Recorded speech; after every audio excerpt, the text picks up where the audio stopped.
好，我们开始聊《西游记》了啊。今天聊《西游记》的叫灭法国这一集啊，就非常有意思啊。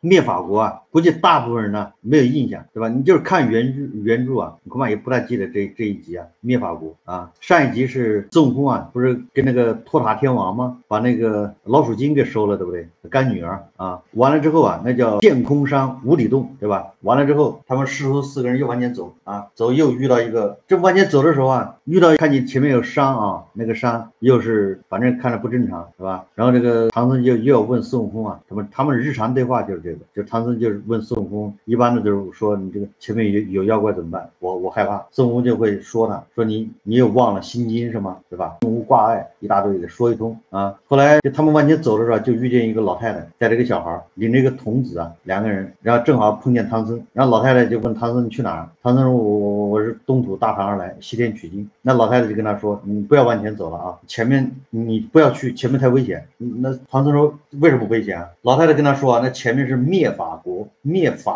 啊，是那个国王啊特别讨厌和尚啊，那国王发了个国天大誓啊，发了个毒誓，要杀1万个和尚，他现在已经杀了9996个，还差4个和尚。把那唐僧吓得又尿了，你知道吗？这马上掉下来又哭了。然后孙悟空一看，他火眼金睛嘛，孙悟空一看这哪什么老太太，这不是就观音菩萨吗？带着那个善财童子，带着红孩儿，你知道吧？2人，那观音那个孙悟空马上就施礼啊，上前施礼之后，那个给菩萨问好啊，然后这个结果那个唐僧一看你下跪，然后这个猪八戒沙僧马上给菩萨打招呼，这菩萨一阵烟没了，对吧？带着红孩儿跑了，然后那个唐僧就埋怨这个孙悟空说你知道是菩萨，为啥不早告诉我？孙悟空说我这没看见吗？我看见我就下跪，那都来不及告诉了，你知道吧？啊，然后这个唐僧就又开始抱怨了，这怎么办啊？你看人家杀9996个和尚。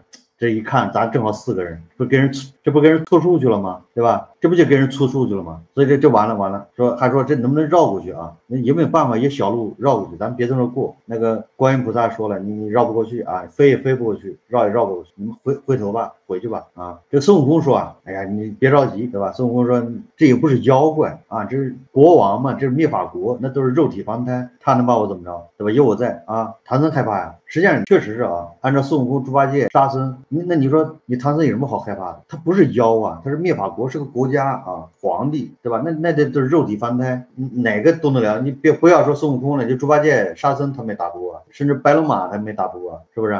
但是唐僧害怕，那孙悟空一看没办法，那说我走一趟吧，我去看看到底咋回事啊。所以孙悟空他就进城，但是呢，他一想他这个样子，他这一打扮啊，那个在城里面不是抓和尚嘛，要杀1万个和尚，那见到和尚就抓呀。所以说孙悟空他就一变啊，变成一个苍蝇啊什么的飞啊，到了一个客栈，就看见客栈里面那些客人。这孙悟空啊，原著就这么说的，那个原文怎么说的我记不住了啊。就是说孙悟空在上方天上，他就观察那个城啊，就发现那个城非常有一股那个祥云，叫什么和蔼之气，那种啊笼罩，就是像这种都是那个下面有菩萨，你知道吗？就是下面那个国王。然后孙悟空还说了，这个国王啊，虽然杀和尚，但倒也是个真天子，你知道什么意思？就是个真天子，他不是什么真龙真天子啊，因为要不然那国家不可能有祥气。然后他一看那个国家很繁荣，你知道吧？就是路上那个路灯啊，要非常亮，然后这个井井有条的啊，很繁荣。所以孙悟空也觉得很纳闷，然后他就变成一个虫子飞到一个客栈，然后就看见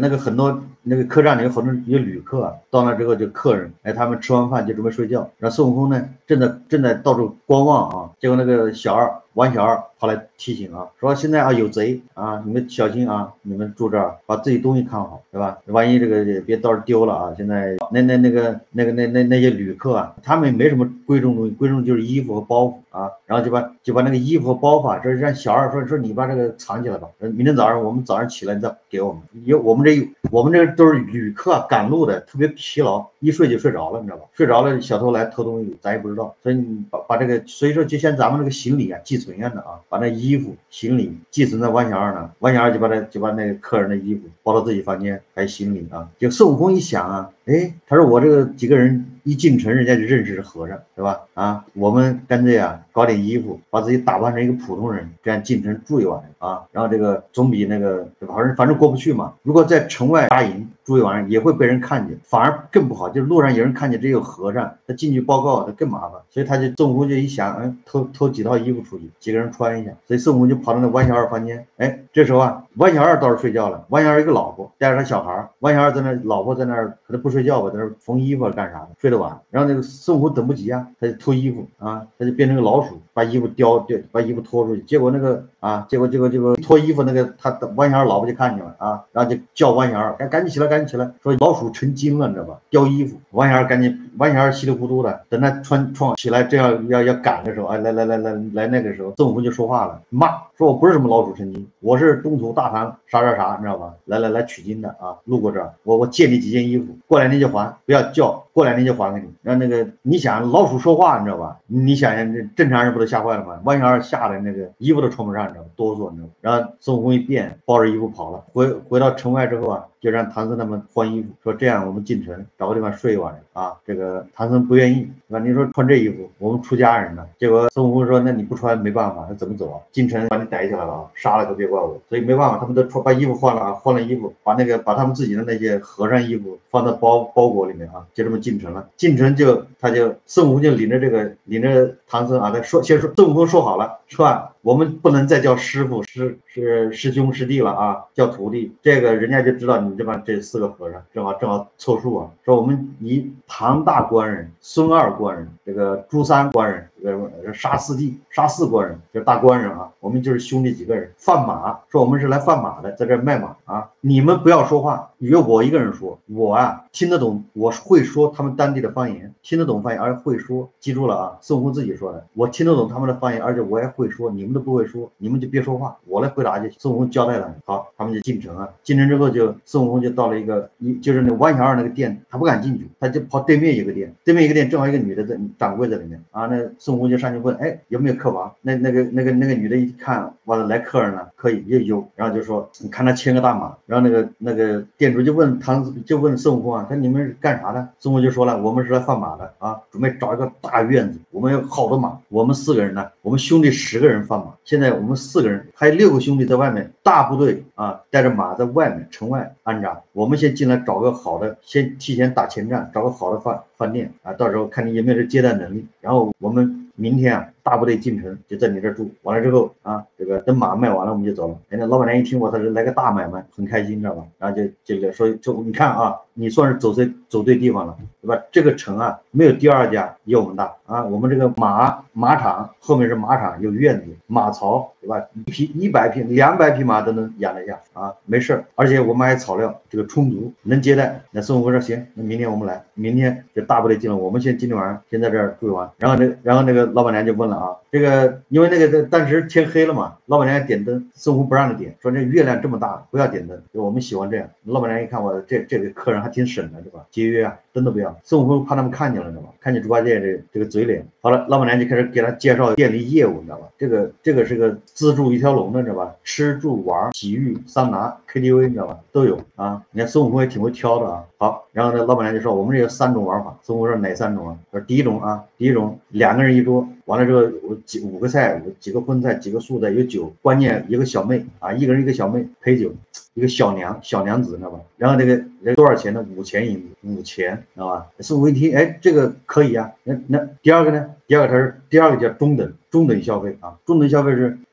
也是2个人一桌，菜是一样的，但是没有小娘子。哎，孙悟空说这多少钱呢？2钱银子。然后第3种呢？第3种说，就是你啊，下面有锅，你自己做饭吃，没人管你，你自己去吧。就这种，就是你自己找地方做饭啊，给你提供锅自助。孙悟空一听啊，这个那挺好的啊，那来5钱的吧，银子的啊。然后那个老板娘马上下去安排啊，说杀鸡杀羊杀猪，对吧？来个大客户啊，要招待吃好的，你知道吧？他还开几桌啊？4个人2桌，2桌上1桌5钱，1两银子，知道吧？啊，然后这个赶紧，结果唐僧一听说杀鸡杀羊，吓坏了，你知道吧？我说这玩意儿怎么吃啊？我们吃素，你知道吧？好，孙悟空立马把那个老板娘叫上来，说吧，你今天晚上先别杀鸡杀羊了啊，今天晚上你随便搞点蔬菜菜就行了，你这园子里有什么素菜啊？那老板娘一听，我操，吃素菜啊，他就不高兴了，你知道，吃素菜没钱了，总觉得啊，那伙食上不去啊，收不了钱了。孙悟空说你不用管，还是给你5000银子一桌，你不要搞肉了，你就搞素菜。我们今天吃斋，一说吃斋，那个老板娘警惕了，我你是和尚是吧？吃斋。孙悟空一听，怕说了嘴了啊。他说不是，我不是和尚，我们就是那个每一年啊有这么一天要吃斋，正好赶上了就这一天吃斋啊。那老板娘一听啊，那老板娘说我们有青菜，有这个菜有那个菜，各种菜啊，倒挺有。然后呢，那孙悟空你就扇这个菜就行了。好，老板娘一安排，下面赶紧扇青菜啊，扇水果。然后这孙悟空听在下面门扑通扑通响，孙悟空说哎，又把老板娘叫上来，你下面什么人呢？怎么响啊？他就孙悟空担心啊。然后这个老板娘说了，哎呀，我不是给你们请小娘子吗？对吧？刚才那个轿夫啊，抬着轿子开专车去接，你知道吧？那去什么地方把那小娘给接过来，你知道吧？啊，所以那轿夫抬着轿子，大概搞得咣啷咣啷响。孙悟空一听，哎呀，算了算了，今天晚上也不要小娘了啊，说你别叫了，麻烦明天叫，明天等我那兄弟10个人来了，你再安排10个啊，今天好好耍耍，今天就算了。那老板娘一听不开心了，本来小娘一来肯定要对吧？那要多赚钱的，对不对？小娘又不来了，本来叫 KTV 嘛，对不对？山 K 呀，你知道吧？他不要，孙悟空不要。然后这个好，等他们吃完了，吃的差不多了啊，孙悟空就说晚上怎么睡，客房怎么睡。那个唐僧就说了啊，唐僧说这个老板娘就说了，说我们这儿特别好。你看四处透风，这个天又热，四处透风不闷，而且这个2楼没蚊子，你就这么睡。那个唐僧也害怕，唐僧跟那个孙悟空说啊，说这玩意儿我们晚上睡觉睡得死，对不对？到时候让他看见我们是光头，如果看见我们心里的衣服，看见我们是和尚，把我们抓了怎么办？对吧？孙悟空一听也是啊，危险。孙悟空就说啊，说你给我们找个房间啊，不要透光，不要透风，看不见。那老板娘又烦了，老板娘开始叹气，你知道吧？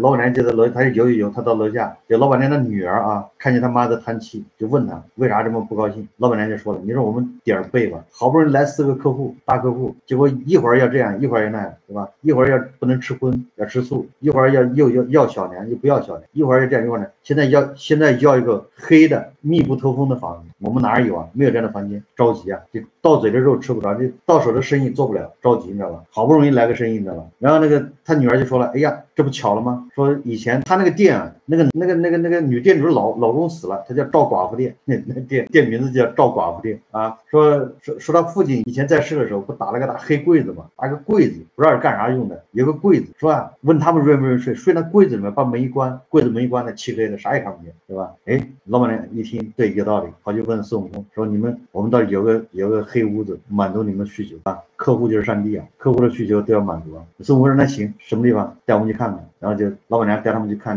那个院子当中啊，那个老板娘让人把柜子抬出来，一个大柜子抬出来，把柜子打开，说你看睡这儿多好啊，什么都看不见，我把柜门一关，啥都看不见，谁也不知道。哎，这个孙悟空问唐僧，他们一看可以，这4个人就睡到柜子里进去了。完了，孙悟空很贼，你知道吧？孙悟空说我马呢？因为他们准备第2天早上偷跑，你知道吧？晨没起来就跑，所以他就把马牵过来。那个老板娘说马在后面，在后院。他说你把我马牵过来，万一马被人偷了呢？说你把马槽啊就放在这柜子边上，把马就系在柜子边上啊。然后老板娘照办，把马也牵到院子里，把那搞个马槽放在那。好，他们师徒4个人啊就睡在那个柜子里，把柜子关上了。然后这个孙悟空跟猪八戒他们在柜子里面还要对吧？还猪八戒睡得死啊。孙悟空在跟老板娘聊天的时候啊，对吧？他就有意无意说了他是放马的，那很有钱嘛，对不对？他兄弟几个10个人，还有兄弟6个人在城外，有上百匹马，马的颜色不一样，有白色的，有青色的，各种马啊。但是每一匹马都跟那个白龙马是一样的，就是成色就是这样，显得非常有钱，知道吗？有实力。完了，在柜子里面的时候，孙悟空又说，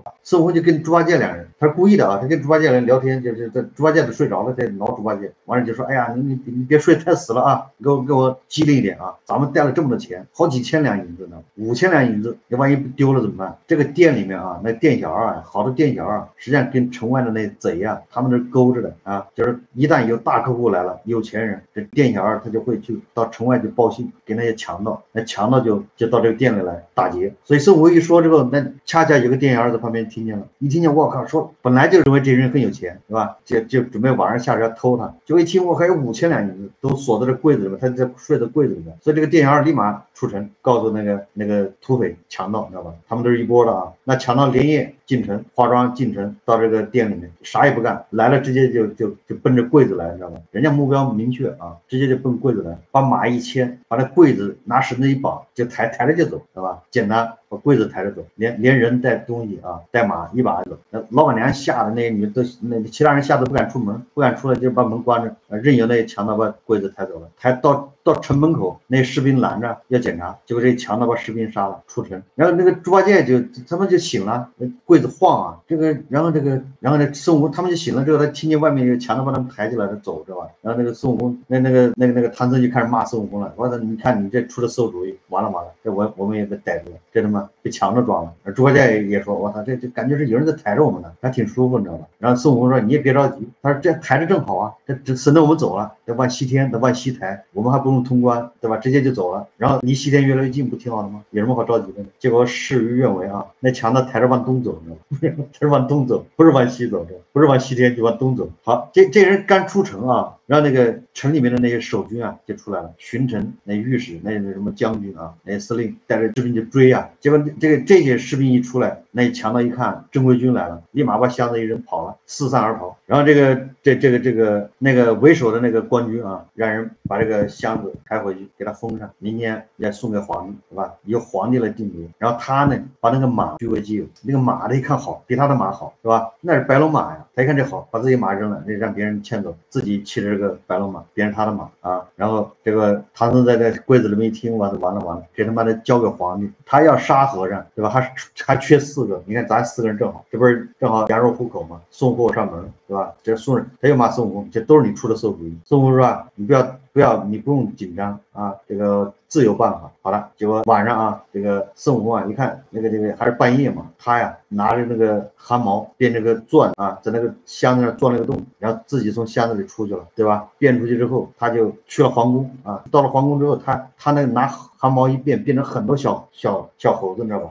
小孙悟空完了之后，他在每个人啊变了一把这个刮胡子刀、剃刀，让他呀，然后再一变，他从变那个瞌睡虫啊，变了好多瞌睡虫，在那皇宫里一撒，每个人啊，皇宫里从太监到宫女，到那个皇帝，到那个妃子，到皇后，统统的啊，都一个人一个那个瞌睡虫，就睡死过去了。睡死过去之后，让孙悟空就让这些小猴子一个人一个给人理发，把人脑袋刮得干干净净的，头发刮没了。不光是皇宫里面那个城里面的大臣都刮了。啊，孙悟空反正他一变了好多猴子，一家一个上门给人理发，免费啊，全部剃成光头。然后剃完之后，孙悟空一收毫毛收好，对吧？他就回去了，又回到箱子里面去了，那柜子里面。那结果这个皇宫里面这个皇后啊，还那个宫女一醒，感觉不大对劲啊，头上凉凉的，你知道吧？一摸头发没了，都没有了。那皇后一摸自己头发没了，吓坏了，你知道吧？你这理发头发没了，就是和尚，你知道吧？完了之后，那皇帝一看皇后，哎，怎么回事啊？然后那皇后一看皇帝，说你头发也没了，你知道吧？完了，皇帝吓坏了。然后那大臣啊，头发也都没了。完了之后，他大臣赶紧写那个奏表啊、奏章啊，启奏皇帝，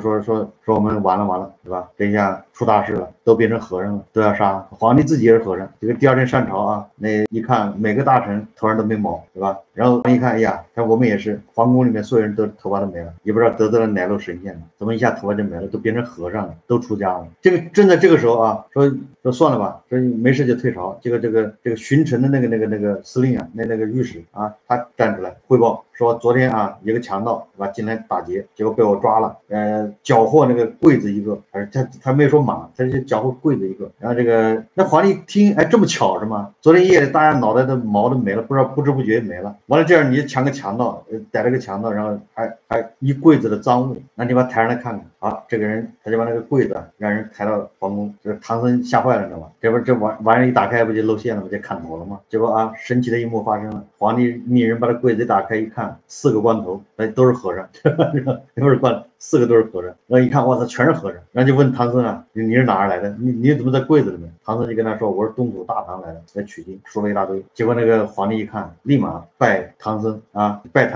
不仅不杀唐僧，反而拜唐僧为师。这个猪八戒就说了，你拜他为师有什么好处吗？有没有吃的，对吧？先整点吃的给我们吃，饿着呢。好，那个唐僧就那个国王灭法国国王就跟唐僧聊起来了大唐，对吧？然后一路上什么见闻，到西天去干什么，对吧？唐僧就跟他讲这个佛法好处。这时候这个灭法国啊，他就不再杀和尚了啊，他就改信佛教，就信了和尚。完了之后啊，他就就到这就没有了啊，然后灭法国这个国王啊就说了，悟空就跟他说啊，你这个法这个字不错啊，那名字挺好的，你前面为什么加个灭呢？灭法，就把法灭掉，灭法国。